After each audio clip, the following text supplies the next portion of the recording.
नमस्कार मेरे प्यारे दोस्तों, मैं हूं आपका होस्ट शेफ धीरज। आज इस वीडियो में हम लोग डिस्कस करने वाले हैं हमारी हॉस्पिटल कैटरिंग के बारे में। हॉस्पिटल कैटरिंग भी हमारी हॉस्पिटैलिटी के अंदर ही आती है। आप लोगों ने देखा होगा ढेर सारे होटल्स हमारे इस दुनिया में हैं, खासकर मैं इंडिया की बात करूंगा, बट उससे ज्यादा हमारे हॉस्पिटल्स हैं इंडिया के अंदर।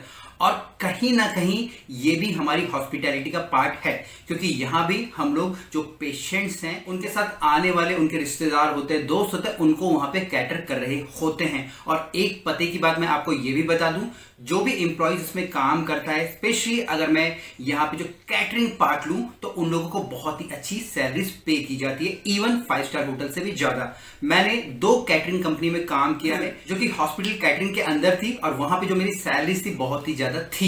और जब मैंने ज्वाइन करा उसके बाद मेरे कई सारे फ्रेंड्स ने इस हॉस्पिटल कैटरिंग के अंदर एंटर करा। यहाँ पे जो शेफ लोग हैं उन्हें अभी भी मालूम नहीं है कि हॉस्पिटल कैटरिंग भी एक बहुत ही बड़ा फील्ड है। तो थोड़ी सी जानकारी मैं आपको दूंगा, और मेन्यूज कैसे होते हैं, क्या होता है, वो भी मैं आपको बताऊंगा, ताकि फ्यूचर के लिए आपको बहुत ही ज्यादा इस वीडियो से बेनिफिट हो जाए। अब ये पूरा का पूरा सिस्टम काम कैसे करता है। सबसे पहले यहाँ पे होता है पेशेंट अलग अलग तरीके की बीमारियां होती हैं, वो जाते हैं हमारे हॉस्पिटल्स में। अब हॉस्पिटल्स के अंदर हमारे डॉक्टर्स होते हैं, वो चेक करते हैं वहां पे पेशेंट्स को कि उन्हें किस प्रकार की बीमारी है। कुछ बीमारी क्रिटिकल होती है, कुछ नॉर्मल होती है। कुछ बीमारी के लिए सेम दिन ही जो हमारे जो पेशेंट होते हैं उन्हें घर भेज दिया जाता है। कुछ जो क्रिटिकल कंडीशन होती हैं या अलग अलग प्रकार की बीमारियां होती है, उसके लिए उन्हें वहीं पे हॉस्पिटल के अंदर भर्ती कर लिया जाता है। ड्यूरेशन डिपेंड करता है कि उनको किस प्रकार की प्रॉब्लम है। यहाँ पे डॉक्टर उनकी कंडीशन को चेक करके वो सारी की सारी चीजें पर्चे में लिख देते हैं, और वो पर्चा जाता है किसके पास? डाइटिशियन के पास। डाइटिशियन उसमें से चेक करती है और उनके लिए एक डाइट प्लान बनाती है। वो डाइट प्लान जाता है कैटरिंग कंपनी के पास या शेफ लोगों के पास, और वो उसके हिसाब से उसका मेन्यू प्रिपेयर करते हैं। दूसरा, हॉस्पिटल कैटरिंग के अंदर पेशेंट का तो खाना होता ही होता है। यहाँ पे जो स्टाफ काम करता है, चाहे डॉक्टर्स हो गए, अटेंडेंट होंगे, या फिर उनका जो एडमिनिस्ट्रेशन वाला स्टाफ होता है, हाउसकीपिंग हो गया, उन सब के लिए भी यहाँ पे कैंटीन बनी होती है, जो लगभग हमारे जो QSR मॉडल पे ही काम करती है। इवन यहाँ पे समय समय पर अलग अलग इवेंट्स किए जाते हैं, ठीक है, जैसे हम होटल्स में करते हैं। सेम पूरा का पूरा फॉर्मेट हॉस्पिटल्स के अंदर भी रहता है। अब जो ये डाइट प्लान होता है, ये 4 प्रकार का डाइट प्लान होता है। जो सबसे पहला प्लान है वो है हमारा लिक्विड प्लान। अब लिक्विड प्लान के अंदर हमारी 3 चीजें आती हैं। सबसे पहला हमारा क्लियर लिक्विड के अंदर ऐसी चीज जो बिल्कुल ही क्लियर हो, जैसे कि हमारे लेमन वाटर हो गए, ठीक है, या जूस हो गया, बट जूस के अंदर से हर प्रकार का पल्प को निकाल दिया जाएगा।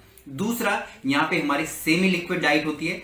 सेमी लिक्विड के अंदर हमारे जैसे दलिया आता है, ठीक है, या मेरी खिचड़ी होगी, बट ये कंप्लीटली हमारा सॉफ्ट होना चाहिए। कहीं कहीं पे तो हम इसको थोड़ा पीस भी देते हैं मिक्सी के अंदर। तीसरा, यहाँ पे फुल लिक्विड डाइट होता है, जैसे कि हमारे जूसेस, ठीक है।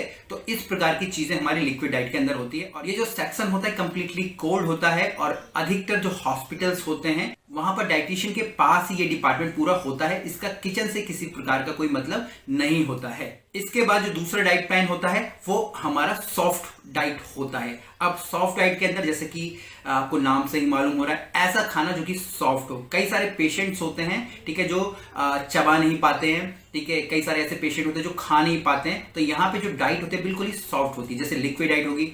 कई सारे ऐसे पेशेंट होते हैं जो मुंह से भी नहीं खा सकते, तो वहां पे नली लगा के उनको जो खाना वगैरह डाला जाता है, तो वहां पे भी सॉफ्ट डाइट का यूज किया जाता है। तीसरा जो डाइट प्लान होता है वो होता है हमारा रिस्ट्रिक्टेड डाइट। रिस्ट्रिक्टेड डाइट के अंदर जो डॉक्टर होता है, एग्जामिन करने के बाद पेशेंट के पर्चे पे लिख देता है कि उसको किस प्रकार की रिस्ट्रिक्शन है, उसकी कंडीशन को देखते हुए। उसे लो फैट चाहिए, हाई फैट चाहिए, उसको कम कैलोरीज देनी है, ज्यादा कैलोरीज देनी है, उसे किसी प्रकार का एलर्जन है, ठीक है, या फिर उसको खाली पेट रहना है। क्योंकि कई सारे टेस्ट ऐसे भी होते हैं जहां पे हमें अपना जो चेकअप है खाली पेट भी करवाना पड़ता है। कहीं पे जो हमारी ग्रीन लीफी डाइट होती है, या कहीं पे ऐसी डाइट भी होती है जहां पे किसी भी प्रकार की ग्रीन लीफ नहीं देनी होती है, कहीं पे फैट नहीं देना होता है, तो ये रिस्ट्रिक्टेड डाइट होती है, जो कि डॉक्टर सजेस्ट करता है डाइटिशियन को, और डाइटिशियन वहां पे उनके लिए मील प्लान फिर करती हैं। चौथा और जो सबसे लास्ट डाइट प्लान होता है वो होता है हमारा नॉर्मल डाइट। नॉर्मल डाइट के अंदर जो नॉर्मल खाना होता है वो दिया जाता है। जैसे कि मान लीजिए अगर मेरे पैर में कुछ प्रॉब्लम है या मेरे पैर का ऑपरेशन हुआ है तो मैं खा सकता हूं, बट यहाँ पे डॉक्टर यही देखेगा कि उसे एलर्जेंस तो नहीं है, डायबिटीज तो नहीं है, और उसके हिसाब से वो लिख देगा कि उनको नॉर्मल डाइट दो, बट वहां पे कुछ अगर उसको एलर्जन है तो वहां पे मेंशन कर देगा कि उनको इस चीज से सावधानी बरतनी है, या डाइटिशियन को ये सारी की सारी चीजें कैटरिंग कंपनी को बतानी है, शेफ को बतानी है, ताकि वो उसके खाने में ये सारी चीजें ना डालें। तो यही 4 डाइट प्लान होते हैं जो कि डाइटिशियन के द्वारा शेफ लोगों को दिए जाते हैं और वो वहां पे उनके लिए मील प्लान करते हैं। अब मील की मैं बात करूं, जैसे कि हम लोग ब्रेकफास्ट लंच डिनर करते हैं, सेम हॉस्पिटल्स में भी वही होता है। अर्ली बेड टी ऐड की जाती है, जो हमारे लंच से पहले स्नैक्स आते हैं, फिर इवनिंग के स्नैक्स आते हैं, इवनिंग टी आती है, रात के समय दूध दिया जाता है। ठीक है, तो कंप्लीटली यहाँ पे हमारे 8 से लेकर 10-11 तक जो मील प्लान जाते हैं, डिपेंड करता है किस प्रकार का हॉस्पिटल है, क्योंकि जिस भी प्रकार का हॉस्पिटल होगा अगर वो आपको इतने सारे मील दे रहे होंगे तो वो उसका भी चार्ज कर रहे होंगे।